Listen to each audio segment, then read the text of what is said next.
If you find yourself needing to factory reset your iPhone but are faced with the hurdle of an Apple Idaho password, fret not.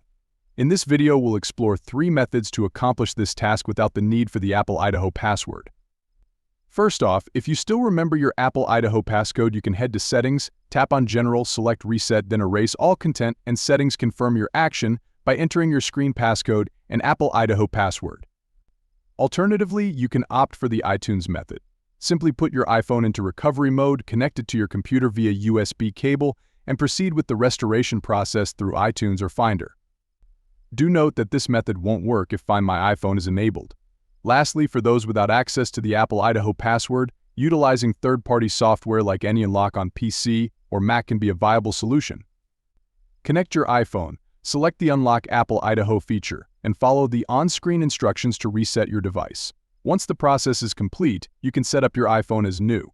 And there you have it, 3 effective ways to factory reset your iPhone without the Apple Idaho password.